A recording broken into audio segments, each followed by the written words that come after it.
En Memorias que Perduran de hoy estaremos conversando sobre temas que tienen que ver con el teatro de títeres, pero también de alguna manera relacionar con el tapeque, el circo. Pero nuestro entrevistado también tiene una trayectoria en el ámbito de la música. Participó de Uña y Marca, luego de Pusisuyu y también de Sicaíno. Época en la que además acá en Cochabamba empezó estudiando comunicación social para después involucrarse en la carrera de sociología y luego la carrera de ciencias de la educación, donde concluyó desarrollando la tesis que se tituló precisamente Educar es Fiesta, la organización no gubernamental que impulsó nuestro entrevistado a lo largo de muchísimos años. Decir que Edson Quesada Rodríguez, el entrevistado de hoy, es un artista, yo diría pleno, porque ha cultivado habilidades y destrezas para aprovechar su talento desde el ámbito de la comunicación y la educación, para llegar a un público, pero al público al que tuvo que formar también en estas lides del teatro, de la actuación, del uso de la voz, el uso de la imagen. Edson nació en Yayagua y luego de unos años se fue a vivir a Oruro. Oruro diríamos que fue el inicio de ese talento artístico y luego Cochabamba sería el espacio donde despliega todo su arte. Edson, quiero darte la cordial bienvenida al programa Memorias que Perduran, programa en el que estaremos compartiendo tu semblanza de vida.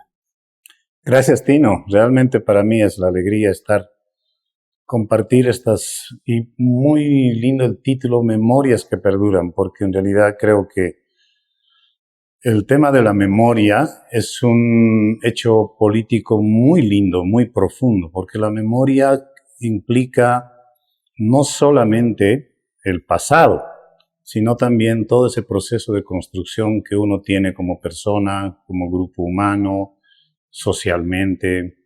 Entonces, y la segunda palabra, que perduran, porque creo que en esta vida somos efímeros, estamos un tiempo, nos vamos, pero ¿cuántos de nosotros hemos recordado hitos de personajes, de personas que nos han inspirado en la vida? Y pues esas son las memorias que realmente perduran. Gracias por la invitación. Edson, en esa perspectiva, había dicho que naciste en Yayagua.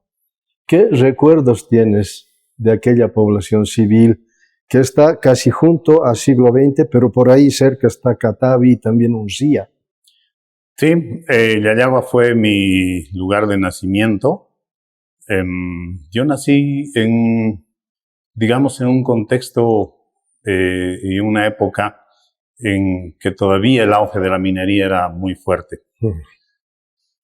Mi familia ha vivido mucho antes en Yayagua. Mi mamá ha sido gran parte de mi inspiración, digamos, en lo que yo soy hasta ahora, porque ha forjado desde muy jovencita digamos, sobrevivencia con sus 4 hijos, que hasta ahora estamos agradecidas a ella. Y pues creo que Yayagua ha sido un espacio de formación básicamente visual para mí, porque era niño, y pues uno jamás olvida, por ejemplo, ese contexto tan chiquito, pero tan grande en la historia, ¿no? Y pues que ha forjado muchísimos líderes, lideresas, ha forjado de pronto ideologías muy interesantes, muy de vanguardia en nuestro país. Y creo que Yayagua siglo XX significa también para mí un hecho de haberse grabado en mis células, en la memoria mía, porque uno creo que nunca olvida sus raíces, su entorno, su lugar de nacimiento, y qué mejor con esta característica tan especial que tiene este centro minero y con tanto significado para mí en mi formación posterior, ¿no? En Yayagua yo he vivido una infancia, digamos así, muy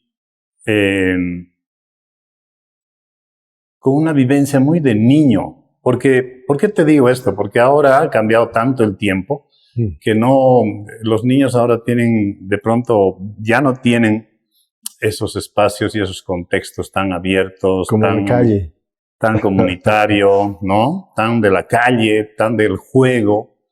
Y pues, si recuerdo cosas muy concretas, recuerdo yo vivía en el campamento 1, que hace unos años llevé a mis hijas a conocer el lugar donde yo nací y vi que estaba ya en ruinas. De pronto se han mantenido algunas filas del campamento, pero la casa donde yo vivía, pues la hemos visitado y pues obviamente soltamos muchísimas nostalgias, lágrimas, etcétera.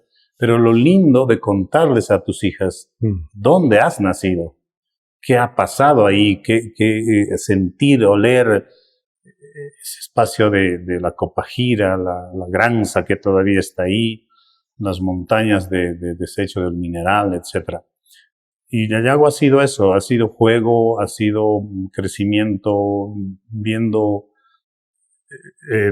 inevitablemente todo lo que acontece con las familias mineras, el trabajo, el sufrimiento, la lucha, ¿no? Los conflictos. Y pues todo esto creo que ha ido forjando de una u otra manera mi forma de crecer en la vida, ¿no? Edson, ¿y recuerdas algunos juegos de esa época? Claro que sí. Por ejemplo, yo nunca voy a olvidar el chorro morro. El chorro morro. Sí, correcto, ¿no? Que me acuerdo de las paredes del campamento 1 y chorro morro número 1 y pues los chicos nos poníamos de agachados y saltábamos hasta donde podíamos. El juego nosotros solíamos hacernos regalar películas del cine, porque tú sabes que en las minas había muchas cosas que han tenido también privilegios, entre esos el cine. Entonces íbamos al cine, me acuerdo, nos regalaban las filminas, las películas que no usaban, y había un juego muy lindo que era a través de un libro, un cuaderno, y teníamos que lanzar las películas y de esa manera ganábamos eso. Los chuis, las cachinas, el juego de empujar la rueda, porque nos regalaban en la maestranza, me acuerdo, estos aros de los turriles, de los cuales para nosotros era un lujo tener este juguete, y con esa manija de alambre, empujar la rueda, y eso era increíble. Me acuerdo en la bajada al camino a Catavi, solíamos ir y correr detrás de nuestras ruedas. Pienso que el juego en estos contextos han sido vitales para fortalecer ese sentido solidario, comunitario, que siempre ha caracterizado la convivencia en las minas, ¿no? Conflictos que has podido advertir en esa época de niño. Yo pienso que básicamente te hablo de una cosa muy concreta. Mi mami enviudó muy joven y pienso que los conflictos más fuertes eran sobre todo el tema de la discriminación hacia las mujeres, por ejemplo, solas, ¿no? Era muy difícil que una mujer viuda, por ejemplo, accediese a un puesto de trabajo en la empresa de una manera relativamente simple. Mi mamá trabajó varios años en el desmonte, ¿no? Un trabajo muy duro porque las Palliris que se llaman, hizo este trabajo. Y pues yo veía como, por ejemplo, el tema de esas diferencias muy explícitas en algunos casos y en otras muy sutiles, no dejaban de ser injusticias, ¿no? Es decir, yo de niño siempre se me ha marcado, por ejemplo, el tema de los privilegios que tenían los hijos de los, qué sé yo, de la empresa, los ingenieros, etcétera, etcétera, versus los hijos de mineros o, en el caso mío, de mujeres palliris que trabajaban en el desmonte, por ejemplo, ¿no? Entonces, esos conflictos, yo pienso que se han ido así como que reciclando en lo que es también forjar un espíritu un poco más rebelde, más, digamos, revolucionario en sus momentos. Y pues creo que eso ha sido el punto de partida también de haber provocado una especie de resiliencia descubierta desde el arte, ¿no? Yo ahí lo ubico un poco el nacimiento de mis talentos, pero con toda esta óptica, mirada, vivencia social, ¿no? ¿Y qué tal la relación con tus hermanos? Mis hermanos me han cuidado desde que yo he nacido. ¿Eran mayores que tú? Sí, son mayores. Yo les agradezco muchísimo. Yo les debo a ellos mucho de lo que yo soy también. Mis hermanos, 2 hermanas y un hermano, que han estudiado en siglo XX, salieron bachilleres del Colegio Primero de Mayo. Igualmente, muy inmersos en todo lo que es la fase social, de luchas cotidianas en las minas, etcétera, etcétera. Después ellos ya se migraron a la ciudad, a Oruro, y mi otro hermano a Cochabamba. Fue el primero que se vino acá. Y entonces yo pienso que la relación con mi familia siempre ha sido muy saludable y bastante, digamos, proactiva en el sentido de la formación, autoformación. Y lo autodidacta es cuando nace ahí, ¿no? Es decir, cuando reconocemos como personas que debemos seguir un camino de autoformación. Y ahí es donde surge mis primeros hallazgos, exploraciones en el arte. La escuela. Seguro que has estado en Yayagua o en el siglo XX. Sí, la escuela ha sido para mí un recuerdo muy lindo. Igual en este viaje que hice con mis hijas, les llevé a la escuelita donde yo estudié, la escuela número 5. Y un poquito antes de eso, les llevé a la guardería de la empresa donde yo estaba de muy chiquito. Porque mi mami trabajaba en desmonte, me dejaba en la guardería. Tengo recuerdos el kinder, la guardería, el kinder y la escuela. De la guardería tengo un recuerdo muy gracioso para mí, porque era una guardería donde yo conocí por primera vez los juguetes de madera, estos de madera muy lindos. Y pues la primera vez que hice una danza de muy chiquito, la primera vez que volteé una taza de leche en el comedor, recuerdo que me hicieron limpiar esa cosa que hice. Ese recuerdo tengo de la guardería. Era una guardería chiquita, pero muy bonita en términos de lo que antes se podía concebir como un espacio didáctico, pedagógico. Del kinder tengo un recuerdo que me marcó la vida. La llegada de unos marionetistas rusos. Unas marionetas de tamaño grande.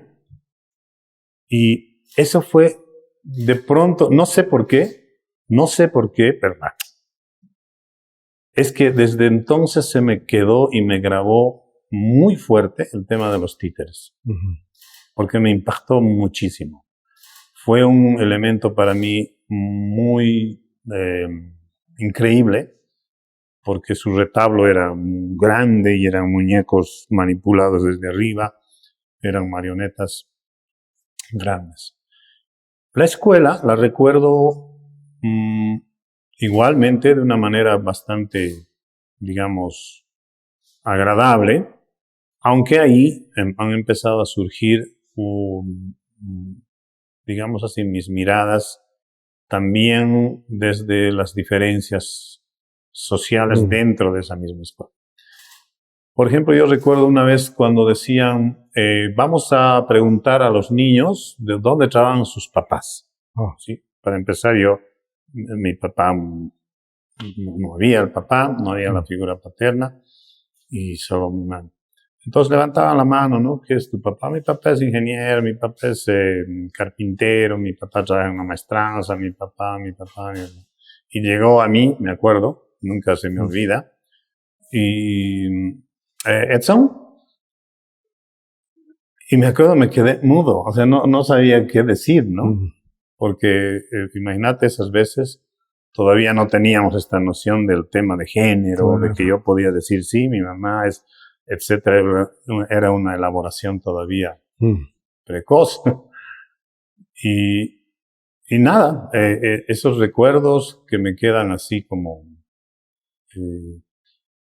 y después la escuela también ha sido un espacio, y pienso que es un espacio en Yagua, siglo XX, donde he podido vivenciar, por ejemplo, el tema de los primeros indicios de mi gusto por el arte, la danza. Siempre me escogían para las horas cívicas, y siempre estaba bailando, siempre estaba diciéndole a mi mami, hay que preparar esto porque me han elegido para tal. Entonces creo que la escuela es para mí, estos tres espacios, tienen recuerdos bastante, digamos, perdurables, amenos, y recuerdo muy poco porque pienso que yo he sido, y hasta ahora he sido bastante crítico con el tema de la escuela, la educación a través del arte y la educación amable. Yo no recuerdo más que en Oruro, pero recuerdo no haber vivido una educación violenta o maltratadora o que me haya quedado traumas que sí. ¿Y Oruro? ¿En qué circunstancias van a vivir a Oruro? Oruro pienso que en las minas, en el sector minero, ha habido una escalada de migración bastante fuerte. La relocalización ha sido un elemento bastante fuerte, digamos así, para hacer que la gente migre a otros lugares, busque otros espacios, etc. Lo nuestro ha sido, digamos, una migración unos años antes de la relocalización. Ha sido más por un tema de traslado de mi mami, del trabajo que tenía en la empresa. Ella trabajaba en la panadería de siglo XX. Después le pusieron ahí. Y estos contratistas o dueños de la panadería, pues, abrieron una panadería en Oruro. Y mi mamá era muy eficiente en el trabajo, siempre, y le propusieron irse a Oruro. Ese fue un poco el motivo por el cual nos fuimos a vivir a Oruro. Yo llegué a Oruro teniendo mis aproximadamente 9, casi 10 años, ¿no? ¿Todavía no habías concluido la primaria? No, todavía no. En Oruro fue, digamos así, un espacio y una ciudad que ha tenido para mí un inicio y un despegue en todo lo que es mi descubrimiento de las potencialidades artísticas que ya después he ido, digamos, explorando con un poquito más de curiosidad y descubriéndolas con mayor profundidad, ¿no? Oruro pienso, también hemos estado muy cerca a Itos, que es un lugar minero igual. Vivíamos muy cerquita en la zona sur.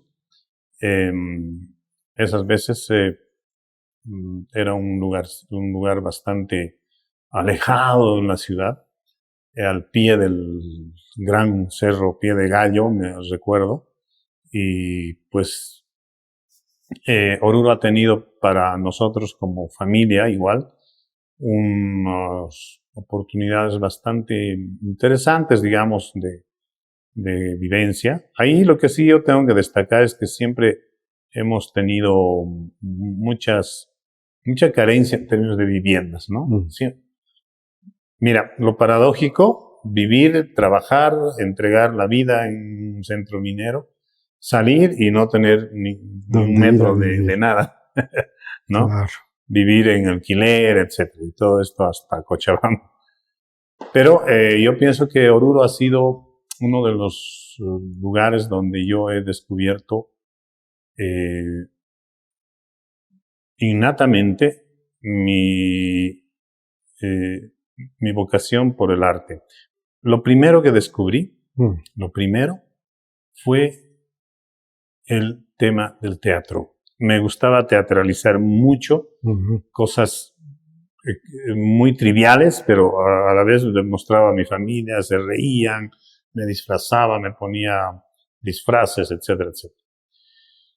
Inspiró mucho en la música un amigo que vivía por el barrio y hizo un grupo juvenil, y ahí conocí el primer grupo juvenil de un barrio en el que hacíamos actividades en beneficio del barrio, musicales, etc. Ahí aprendí a tocar la zampoña, porque es el primer instrumento que aprendí a tocar. Y lo tocaba tan bien que en el barrio me decían el sobrino de los Carcas. yo para entonces no conocía que eran los Carcas, pero después cuando empecé a escuchar su música, imitaba la zampoña. Esas veces había una producción muy linda de la música inicial de los Carcas. Pero yo tocaba y pues siempre andaba colgado una zampoñita en el barrio, porque no teníamos agua potable, iba a 2 cuadras de la pileta pública a tomar agua, a llevar agua, y siempre con mi zampoñita. Y de ahí me conocían como el sobrino de los Carcas. Y entonces, ahí fue una vivencia muy linda, porque ese fue, digamos, uno de mis mejores descubrimientos que hasta ahora me acompañan con el tema de la música y el teatro, ¿no? Hubo un hito que fue muy... Mira cómo la vida así se teje nomás las cosas. Llegó un circo a un canchón en Oruro. Esas veces me acuerdo cuando llegó a la plazuela Marcelo Quiroga Santa Cruz, dio un discurso. Yo todavía estaba así como, me encantaba escuchar. Venía yo más de una tradición de debates, de charlas de mis hermanos, los escuchaba, etcétera, etcétera. Y dicen ellos, vamos a la placita y va a llegar a Marcelo Quiroga Santa Cruz. Y me acuerdo, llegó él con su cinto rojo acá, PC1, qué sé yo, y dio un discurso, y yo lo miraba, y pues hablaba pero tan elocuentemente, que pues ahí hasta los niños nos quedábamos así mirándolo. Y eso, despuesito de ese suceso, pues llegó este circo a este canchón, al mismo canchón donde estaba Marcelo Quiroga. Era un circo muy viejito, bastante... todos decían, tenían un poco de temor, porque decían, han llegado los gitanos. Y uno de los gitanos, pues, dijo, a ver, a todos los niños que quieran ganarse entradas, mañana vengan a ayudarnos a armar el circo. Obviamente yo fui. Pasamos las tablas, y ahí es donde pienso que se grabó en mí una de las cosas más maravillosas que yo hice en mi vida, que fue crear después el primer circo educativo en Bolivia, que fue el Circo Altapeque. Pero eso fue una memoria, así, como una cosa grabada ahí. Y pues yo vivencié el circo y me empezó a fascinar, lo miraba. Era viejito, era de saquillos, creo, la carpa. Pero no me importaba, era cosa muy simbólica para mí en mi formación artística, ¿no? Eso ocurrió en Oruro. ¿Y cómo fuiste combinando ya estos acontecimientos artísticos con la formación secundaria? En Oruro había, o hay hasta ahora, mucha tradición de los colegios de varones, ¿no?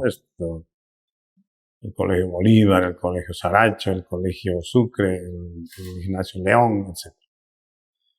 Y yo desde muy niño he tenido y he desarrollado, gracias a mi mami y también a mis hermanos, pienso, una sensibilidad bastante acentuada en lo que es el tema de mis aprendizajes, ¿no?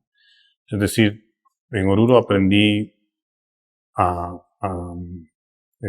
cocinar, aprendí a planchar, aprendí a lavar la ropa, aprendí, etc. Y eso lo hacía no tanto como desde la razón de, ay no, ¿qué van a decir? Nada. Salía a vender al mercadito gelatinas. O sea, era una vivencia mía muy ligada, yo digamos que a lo naturalmente de ayuda a mi mami, ¿no? Y es ahí donde mi mami dice, vas a entrar a uno de estos colegios, digamos así, de prestigio, ¿no? Y entonces logré entrar al Colegio Bolívar. Ahí hice la secundaria, pero no me gustaba, porque era un espacio muy violento, mucho maltrato. Ahí es donde a mí me marcó mucho, la verdad, el tema de la educación a través del castigo, cuestionando y mirando muy mal este tema de la educación violenta, ¿no? Que la educación entre con sangre y todos estos eslogans horribles que han marcado mucho el tema de la educación tradicional. Y creo que dejé ese colegio por eso, porque había bastante maltrato. Me fui a terminar mi secundaria, me vine a Cochabamba y terminé la secundaria en el Colegio Mejillones. Ahí es donde terminé salí bachiller acá en Cochabamba. Sí. Entonces, el Mejillones, que era un colegio de puros varones también. También, Mejillones, pero lo lindo del Mejillones y creo que además era industrial, ¿no? Ese fue lo lindo para mí. Ese fue el tema que realmente me encantó, porque yo esperaba con muchas ansias las clases de carpintería, de electricidad y mecánica. Gracias a este colegio, yo sé, hasta ahorita, tengo mis habilidades de electricidad, de entender la lógica de los motores, etcétera, ¿no? Más allá de no recordar muchas cosas de matemáticas, etcétera, que no es mi fuerte, yo recuerdo muy bien la lógica de la carpintería, por ejemplo. Claro. ¿No? Entonces, mi llegada a Cochabamba fue a mis 15 años. 15 años. 14, poquito antes de cumplir 15 años, ¿no? Ya. Yo llegué a Cochabamba en un momento histórico bastante álgido, porque era el año 81, creo. 80, 81, por ahí. Muy cerca del golpe de García Meza. Justo estábamos viviendo una época de dictadura. Mi hermano estaba todavía en la universidad, en sociología. Bastante persecución, toda la cosa horrible propia de la dictadura, ¿no? De García Meza y toda la secuela que conocemos, que era una seguidilla de pasanaco del gobierno, ¿no? Entonces, esa época llegué a Cochabamba, cumplí acá mis 15 años. Y me acuerdo, mi regalo de 15 años no fue una fiesta, no fue una torta. Mi hermano me dice, te voy a hacer un regalo. Y ahí es donde conocí primera vez un estadio. Nunca había visto un estadio. tan grande y pues me llevó al estadio. Yo nunca he sido muy adepto al fútbol. Ya. Y en el estadio miraba más a la gente que al fútbol. Que el fútbol. ¿No? Y pues, entonces, desde a mis 16 años, perdón, a mis 15 años, y otro de los regalos muy lindos que también me recibí esas veces, fue conocer la primera escuela de los Carques. Yo jamás hubiese imaginado llegar a esta escuela y estuve, creo, un mes, 2 meses, no mucho. Y ahí aprendí a perfeccionar la guitarra, ¿no? Conocí a Ulises Hermosa, muy lindo, pienso que ha sido una de las épocas más lindas de esta agrupación. Y la poesía tenía mucho sentido social, yo escuchaba sus composiciones, eran como personas mismas enseñando en su escuela, eran increíbles. Y entonces fue un tiempito para mí muy productivo. Enfermé muy joven yo de mis riñones. A mis 15, 16 años caí en una enfermedad bastante crónica de mis riñones. Pero fue un elemento igualmente así muy resiliente el tema del arte, siempre. Ahí es donde me metí a indagar y a conocer primera vez el arte del teatro de títeres. Conocí al maestro Federico Rocha, el Cosillo, que también nos dio clases me acuerdo, sí, en comunicación. De Federico. Y pues ahí nunca más me desprendí de los títeres hasta ahora. Y tal es así que hice mi tesina del CEPECIN con el tema del teatro de títeres. En una guardería que guardo en el corazón siempre porque aprendí mis primeros pasos de pedagogía, de educación inicial, que es la cantutita. Ahí es donde gesté mi primer disco, que es Pajarillos que vuelan y cantan. Ya yo componía música y pues me puse a crear las canciones infantiles y después se volvieron en un cassette que fue presentado y auspiciado por Simón y Patiño, Portales aquellas veces. Y así, después fue una escalada, digamos, imparable del arte, ¿no? Después me gustaba muchísimo el teatro. Empezamos a hacer pantomima con un grupo de compañeros. Esto nos llevó también bastante lejos porque hicimos una obra del campo a la ciudad, porque esas veces había una sequía atroz. Y a través del teatro reflejamos esta problemática de la migración del campo a la ciudad, la discriminación, etcétera, etcétera.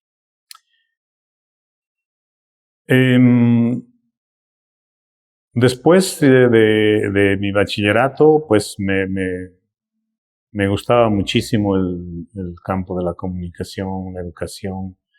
Y entonces ese fue un poquito mi inicio de formación académica profesional, ¿no? La primera fue comunicación, entonces. La primera carrera que yo tomé fue sociología. Sociología antes. En la San Simón. Oh, ya. Y estudié como 3 años en sociología. Lo dejé porque se abrió la primera carrera de comunicación en la Católica, ¿no? Auspiciado por la Católica. Curso de profesionalización de comunicadores en idiomas nativos, del cual tú fuiste bastante, digamos, gestor de todo esto, Fernando Andrade y todo este grupo de gente que ha sido, digamos, gestora de todo este lindo proyecto. Y pues ahí terminé de estudiar comunicación. Y ya estudiando comunicación, pues yo empecé a profundizar el arte de los títeres, el teatro, y ya participaba en los primeros encuentros de teatro popular. Logré montar ya varias obras de títeres, ¿no? Y posteriormente a eso, pues estudié y tomé la carrera de Ciencias de la Educación, la cual concluí con una tesis que se llamaba Educar es fiesta, potencialidades artísticas de niños, niñas y adolescentes trabajadores del cementerio. Ujú. Ahí es donde conocí a muchos adolescentes, niños trabajadores, con los cuales gestamos e hicimos el segundo disco de testimonial que se llamó justo Educar es fiesta, con 18 canciones bellísimas que han sido presentadas a través del diario Los Tiempos y aquellas veces se pudo gestionar a través de Los Tiempos la venta de los discos. Ujú. Educar es fiesta ha sido un proyecto ya, digamos, inicialmente coauspiciado por algunas ONGs, como por ejemplo TDH Alemania, y ese proyecto fue muy lindo porque fue el inicio en realidad de la experiencia de una institución muy exitosa en Bolivia, como fue Educar es fiesta, ¿no? Y fueron como 22 años que trabajamos en esta institución. Ujú. Adentro de esta institución pudimos crear la metodología del arte a través de la educación. Pudimos crear la metodología de las aulas seguras y amables en las escuelas. Pudimos crear la metodología de las comunidades recíprocas en 3 barrios de Cochabamba. Y también una serie de otras metodologías artísticas. El Ministerio de Educación nos invitó a varios eventos en los cuales pudimos socializar la experiencia. Fuimos parte activa, digamos, de este movimiento de educación popular, alternativa. Y ahí, justo ahí, es donde revive la memoria celular mía del circo del que conté en Oruro. Y pues, Previo al circo, sí. Me gustaría para que el público sepa en qué consistía la experiencia de Educar es fiesta. Educar es fiesta fue primero una investigación que yo hice bajo una serie de ideas, pero la principal fue, me interesaba desmitificar el estigma que se tenía, ¿sí? Con los niños o adolescentes que trabajaban en las calles.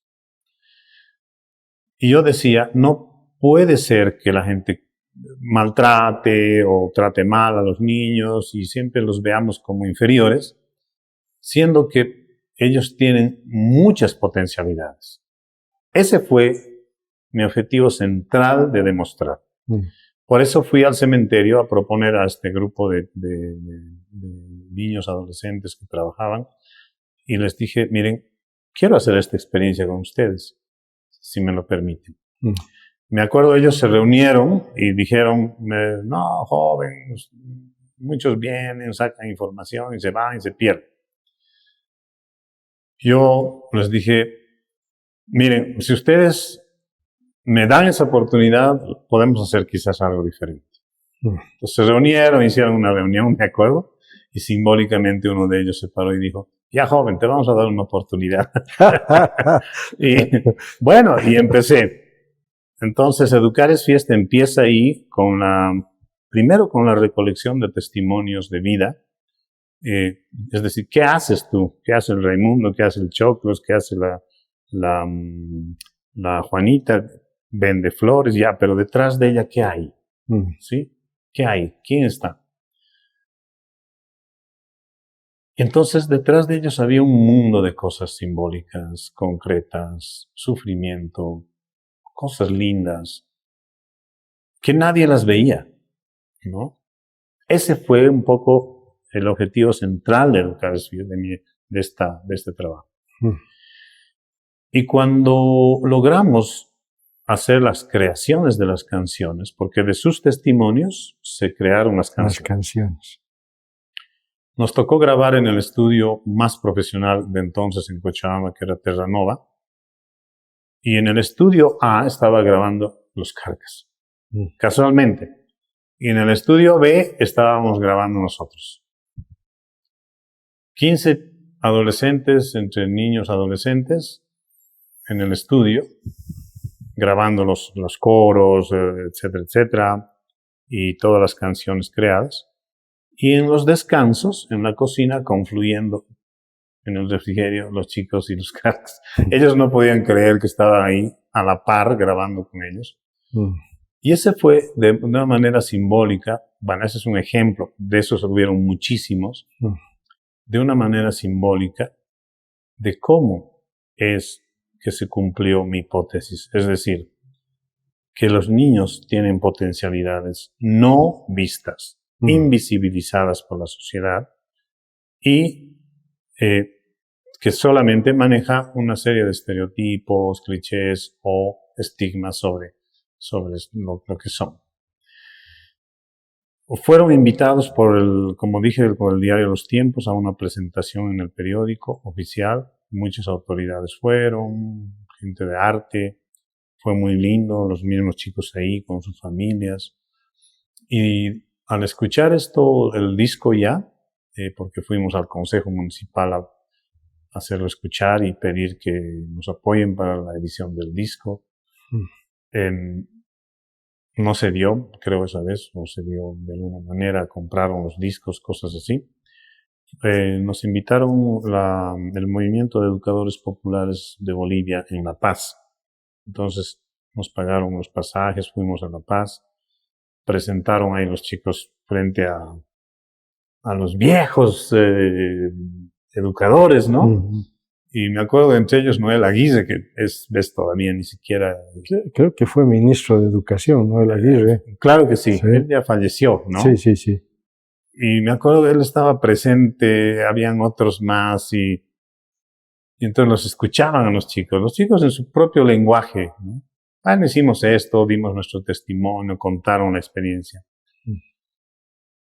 Y ese fue el punto de partida de plantear una estrategia siguiente, de trabajar en barrios, y por eso Educar es Fiesta abrió las primeras casas comunitarias en la zona norte, en convenio con el Sindicato Agrario Taquiña, en la zona sur, en Uspa, en la zona del mercado campesino, en la zona de eucaliptos. Entonces logramos formar 3 casas comunitarias donde asistían alrededor de 100, 80, 100 niños. Y con la metodología de Educar es Fiesta, de apoyo educativo a través del arte. Esa metodología que la escribí a través de mi tesis en el cementerio, ¿no? Entonces, Educar es Fiesta empezó a crecer, hasta que dijimos, vamos a hacer realidad un sueño que viene desde mi época de infancia, que es hacer un circo. Entonces, lo del circo empezó con una experiencia primero rodante en las calles de Cochabamba. Se llamaba Circo a Puertas Abiertas. Fue la Petita con su carrito acople, llegando a las calles, subiendo a los chicos que hacían malabares en los semáforos y yéndonos a una plazuela para hacer formación, entrenamiento del circense, etcétera, etcétera. Todo con el objetivo de generar formación, conversación, y a la vez amenizarla con toda esta convivencia artística. Y ahí nace el sueño y pues se hizo realidad gracias al apoyo de una organización internacional, de hacer posible el primer circo, la carpa grande, que tuvo 20 metros de diámetro, que es circo de verdad, con graderías, con capacidad para 800 personas de público. escenarios increíbles, acrobacia aérea, luces, sonido, etcétera, etcétera. Y esa fue la experiencia que estuve en Cochabamba casi 12 años. Antecitos de la pandemia la tuvimos que bajar. Y fue uno de los espacios, yo diría, como una de las huertas donde se cultivó muchísimo arte con niños, adolescentes, jóvenes. Pasaron muchísimos elencos de teatro, de música, conciertos, espectáculos internacionales, festivales. Y ahí es donde se realizó la primera reunión nacional de Telartes con presencia del entonces ministro de Cultura. Ya no recuerdo su nombre, pero bueno. Y ahí es donde se visibilizó de manera muy, muy fuerte el circo, su aporte a la educación, al arte. Y el siguiente año fue condecorado el Circo El Tapeque. Y recibió una condecoración con Educares Fiesta en el 14 de septiembre, ¿no? Reconocido como el circo educativo en Bolivia. Esa fue la grandiosidad de estos dos proyectos gigantes y pues mucha gente se formó ahí, un equipo maravilloso de profesionales, compañeros, compañeras que pudieron ser parte de esta experiencia inolvidable hasta ahora, ¿no? Educar sí. Me gustaría saber cuál fue la reacción de esos niños y adolescentes del cementerio cuando ya después se concretó Educares Fiesta. Te habían dado la oportunidad. Sí. Es que en realidad ellos fueron parte del proyecto bastante tiempo. Y muchos de ellos participaron hasta muchos años en el proyecto mismo. El caso, por ejemplo, voy a mencionar algunos: Alejandro, Raimundo, en el mismo proyecto de las casas comunitarias, varias educadoras que fueron parte de esta experiencia inicial, después fueron ya educadoras. Y entonces, casi buenos años de Educares Fiesta, ellos fueron formadores de otras generaciones. Entonces ya fue así como toda una generación que se formó, inició, y después ellos pasaron a hacer una formación de otros niños, otros jóvenes y otros adolescentes, ¿no? Entonces creo que esa fue un poco la grandiosidad de Educares Fiesta y el Tapeque. Todo el entorno artístico en Cochabamba, de teatro, de música, etc., recuerda el Tapeque como un espacio bastante muy bien equipado también en términos técnicos. Y como te digo, varios festivales se llevaron a cabo ahí, el Festival Peter Travesí, Bertolt Brecht, etcétera, como una sede más. Y porque tenía todas las condiciones técnicas artísticas, ¿no? Y parte del elenco artístico del circo fueron los mismos niños que se formaron en el cementerio y que lograron llegar hasta muy jóvenes al Tapeque. Y el circo, con el desarrollo de la televisión, yo creo en ese tiempo, ¿tenía público? Bastante público. Yo diría que ha sido una experiencia muy linda. Y bueno, todos los que van a ver esta entrevista pueden revisar la página en Facebook del Circo El Tapeque o en YouTube las obras del Circo Tapeque, búsquenlo así. Y van a encontrar y van a ver visualmente cómo han sido las obras, la calidad de los espectáculos. Nos ha inspirado mucho también el circo de La Tarumba en Lima, que igualmente surgió de una experiencia barrial y después ahora es un referente enorme el circo La Tarumba en Lima, o el Circo Soleil, que todos conocemos, creo. Y pues creo que estas dos experiencias han marcado también un poco el estilo de calidad que ha tenido el Tapeque, ¿no? Entonces creo que eso ha sido un poco la fusión que ha sido entre lo educativo pedagógico, entre lo artístico y, ¿por qué no?, todo el tema comunicacional que ha sido parte de este desarrollo tan lindo, tan productivo y que ha transformado muchas vidas en todos estos años, ¿no? Niños de los barrios que hasta ahora ya son jóvenes, muchos mamás o papás, se encuentran conmigo y siempre dicen, ¡ay, joven queso! Y entonces queda esa memoria, ese recuerdo, esa satisfacción de poder ver a muchas generaciones que han tenido la posibilidad de éxito en su vida, de cambiar muchas cosas en sus vidas. Y eso, básicamente. A propósito de queso, ¿es así como te conocen? Sí, yo soy el queso y para muchos, muchos como anécdota no sabían mi nombre. Y siempre se acercaban y me decían, hey, quesito, ¿puedo hacerte una pregunta? Dime, ¿cuál es tu nombre? Y pues el queso es un apodo que tengo desde muy joven, muy jovencito hasta ahora. Y pues siempre me ha acompañado ese denominativo del queso. Muy pocas veces me han dicho Edson. Últimamente ahora ya todos me dicen Edson. Claro. Pero en el ámbito artístico todos me conocen como el queso, ¿no? Y pues creo que una cosa muy linda de destacar, Tino, es que en la vida uno aprende, pienso,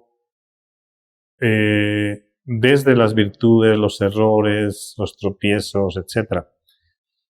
Pero lo más lindo de todo es lo que decía el Pepe Mujica, ¿sí?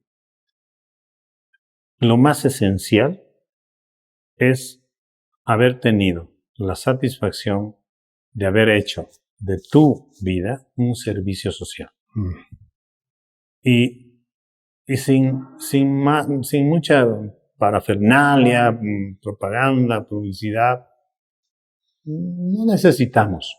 Pienso que de por sí la vida te pone las cosas ahí como son.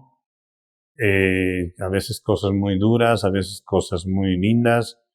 Y creo que saberlas así como reciclar y hacer posible de que todo este recorrido desde el día de mi nacimiento en Yayagua, desde el día en que llovía, dicen un montón, y yo nacía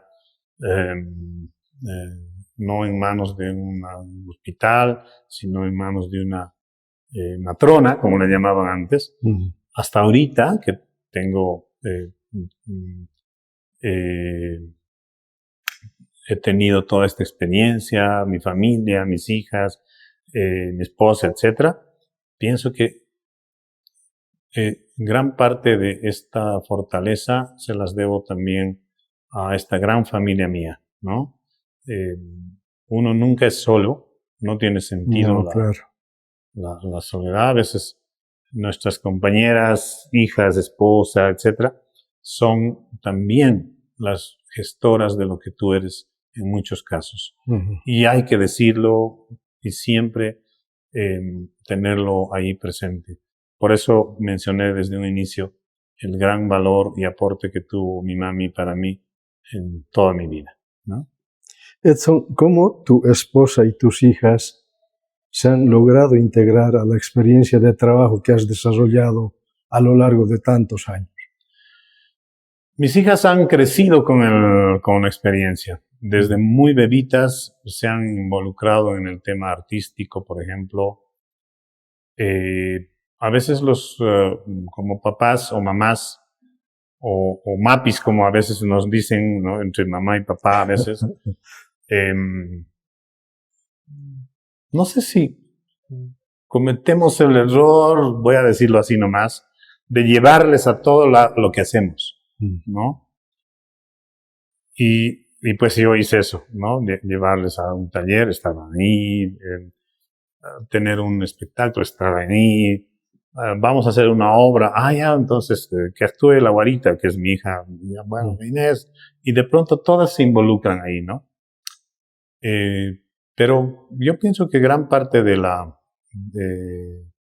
de esta experiencia que he contado entre Educar es Fiesta, mi vida antes de Educar es Fiesta, el Tapeque, las grandes, digamos, gestoras que han tenido una participación y además un involucramiento y además un impulso y una orientación, han sido gran parte también mis hijas, mi esposa, y creo que no es posible, repito, hacer cosas solos. O sea, creo que el mérito es más colectivo, a veces más familiar, a veces más social, más comunitario, ¿no? Y tengo sobrinos, sobrinas también que han estado involucradas en el Tapeque. Después se han hecho grandes educadoras también. Entonces creo que esa ha sido una inspiración familiar también, que yo la destaco y la valoro mucho, porque eso ha ayudado también a que ellas hasta ahora tengan una vocación muy fuertemente ligada a la educación, al arte y a una vida sin violencia, ¿no? Creo que son tres ejes que para mí son vitales el haber logrado. Y mis hijas, una de ellas es música y tiene un talento increíble para la música. Ha seguido sus propios pasos, con su propio esfuerzo. Y pues, eso, creo que eso es importante decirlo porque a veces los hijos te acompañan, pero después de un momentito, pum, bifurcan sus caminos y pues igual se hacen grandes. Y ahí no queda más que acompañar, apoyar como algún rato lo has recibido tú, ¿no? Reciprocidad. Sin duda. Edson, ya prácticamente llegando al final de esta grata conversación. De aquí para adelante, ¿qué aún queda por hacer? Yo tengo desde más o menos 2 años atrás, o tal vez un poquito más, yo he desarrollado una muy fuerte vocación por el tema de la gastronomía. Para mí es una área artística igualmente increíble, ¿no? He generado una investigación bastante, ya esto con el circo. En el circo creamos un subemprendimiento que se llamaba el Circafé, ¿no? Y el Circafé fue un espacio muy bonito de gestión artística con música, con arte, con teatro, con etcétera, pero a la par con un cafecito dentro del circo, ¿no? Y pues eso continué yo hasta ahora. Tengo un espacio que se encuentra del 10 de febrero a una cuadrita arriba, se llama el Circafé. Y ahí voy desarrollando cosas artísticas desde la gastronomía muy interesantes, ¿no? No he dejado nunca los títeres. Y como ejemplo es que hace poquito he participado de la Feria del Libro Internacional, de la Feria en la FEXCO, y donde he estado presente con una obra nueva de teatro de títeres. He estado presentando esta obrita en diferentes espacios también, con el auspicio de Aldea SOS. Hemos hecho un espectáculo también en 2 barrios con esta obra. Y eso, entonces creo que de aquí adelante a mí me gustaría muchísimo seguir formando nuevos valores en términos de acompañamiento a otros jóvenes o niños o qué sé yo.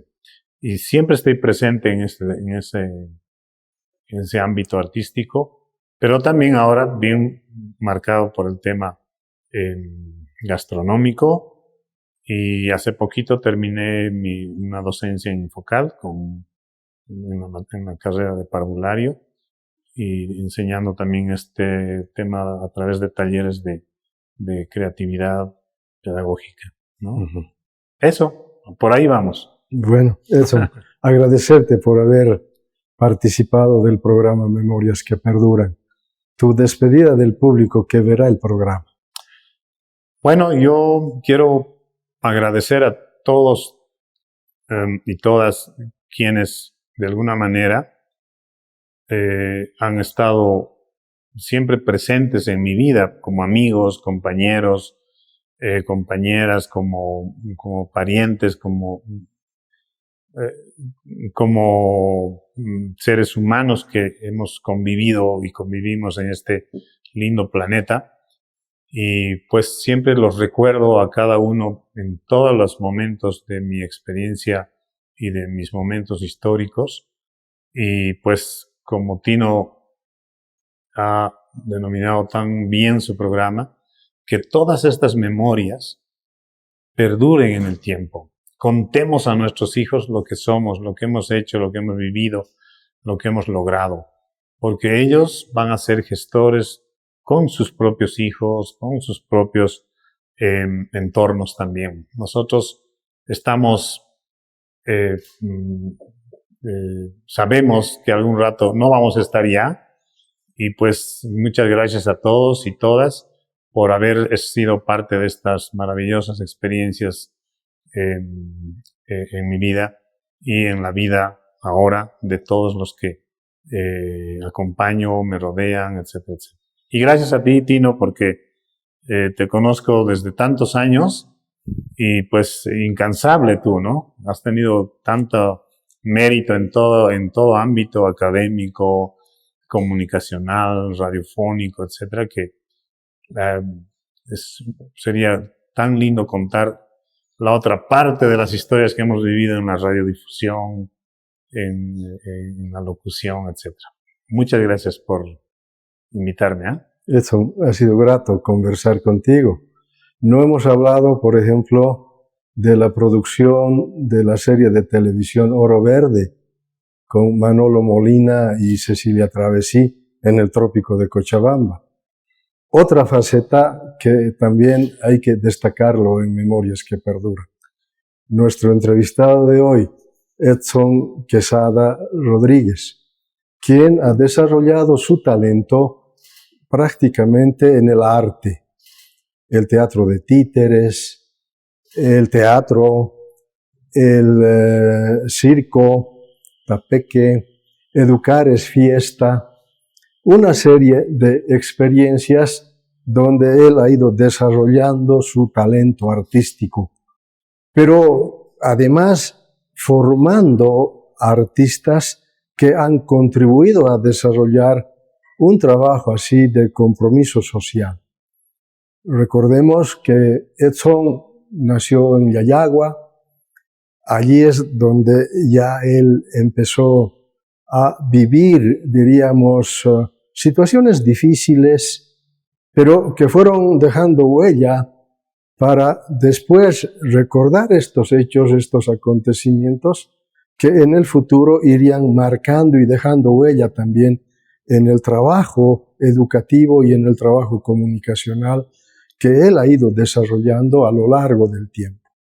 Su formación de comunicador, su formación de pedagogo, de cientista de la educación, le ha permitido vincular estas dos carreras para desarrollar estas experiencias que sin duda son un gran aporte en el desarrollo del arte, la cultura, la educación y la comunicación.